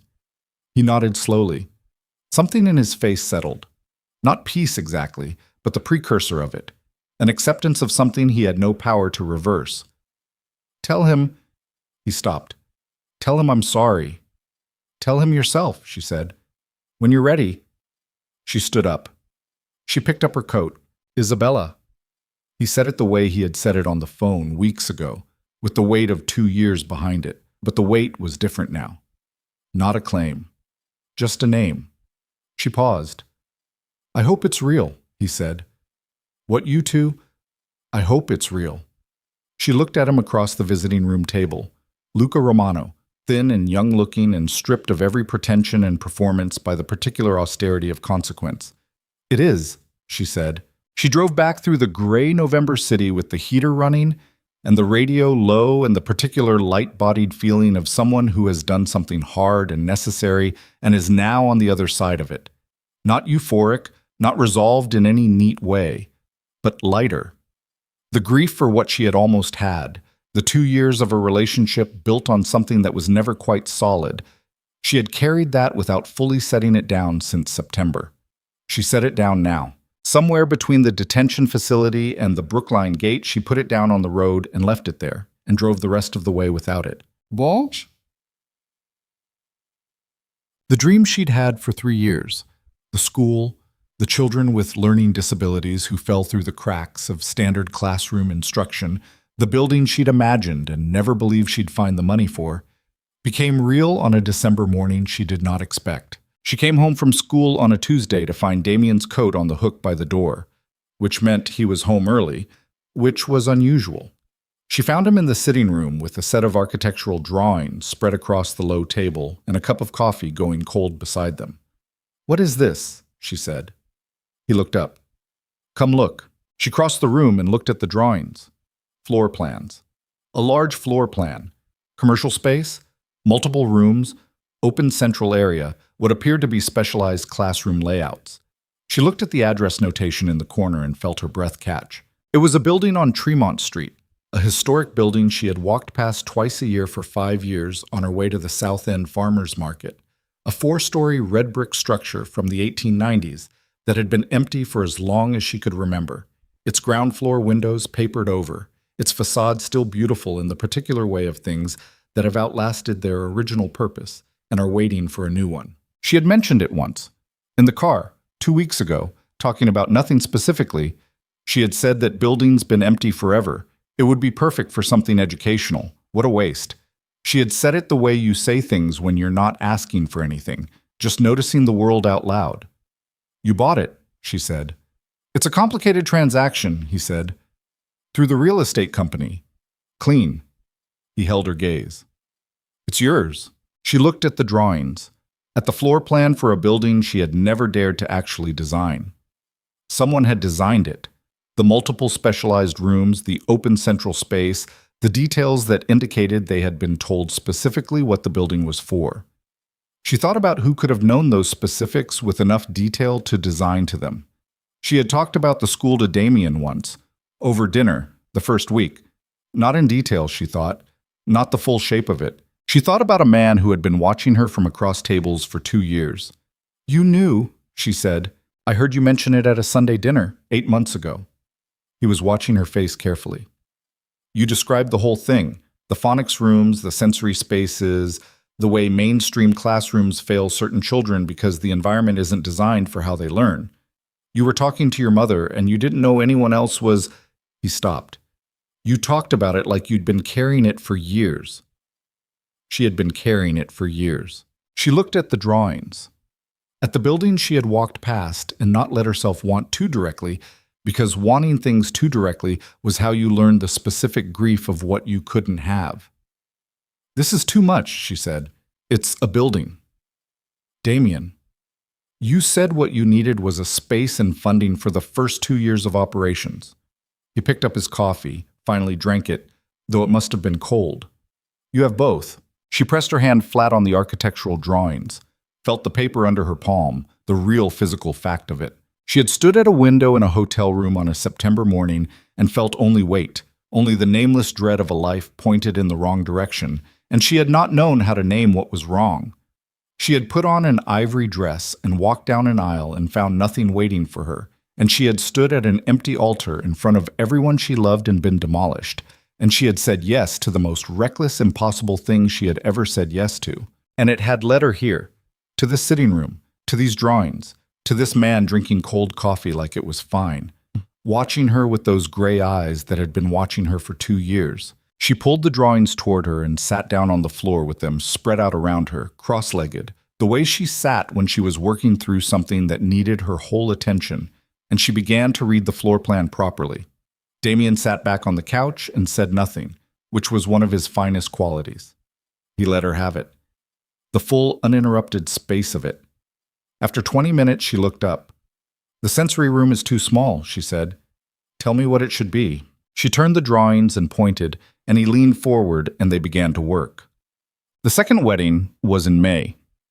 Maine Coast, a private beach on a property that belonged to a family friend in a small town called Harpswell, where the rocks were gray granite and the sea was the particular cold blue of the North Atlantic in late spring, and the light at 5 in the afternoon was gold and low and genuine. Elena Moretti was there. She stood on the sand in a yellow dress and wept, but they were the right kind of tears this time. The kind with no ambiguity, no unasked questions, no whispered worry about what her daughter was getting into. She had come to the house in Brookline twice in the winter months, and she had sat at the kitchen table while Vera made coffee and watched the way her daughter and Damian Romano talked to each other. And she had said nothing, but her eyes had said everything. A mother's eyes say when they see that the person they love most is being genuinely seen by another person. Priya was there, and she cried without pretending not to, which was quintessentially Priya. Some of the Romano family came.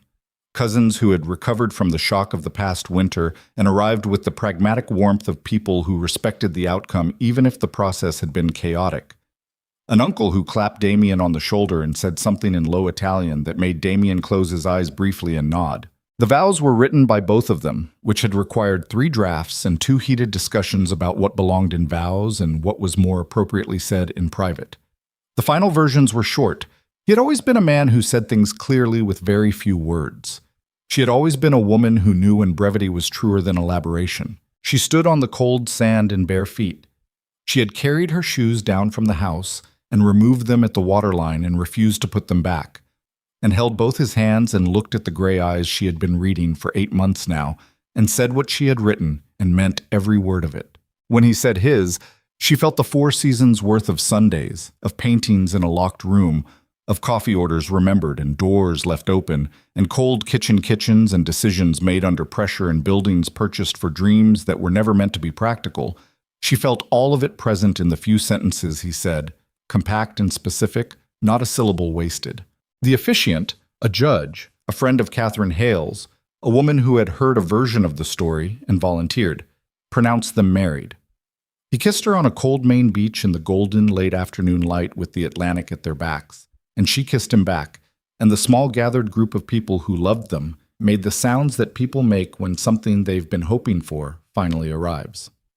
The Harlow Academy, named for no one, the name chosen because it sounded like a place children would be safe in, opened its doors in September. 14 months after an empty altar.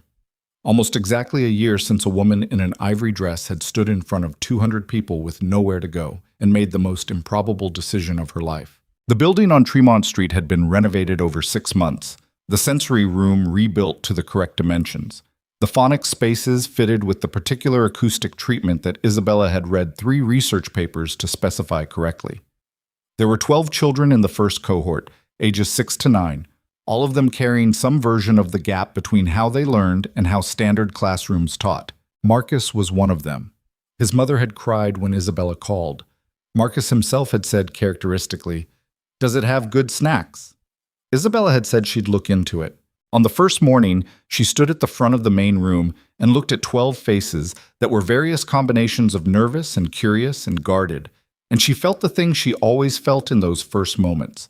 Not sentimentality, not the performed emotion of someone who has convinced herself her work is meaningful, but the plain operational readiness of someone who knows exactly what the next 6 hours require of them and is genuinely equal to it.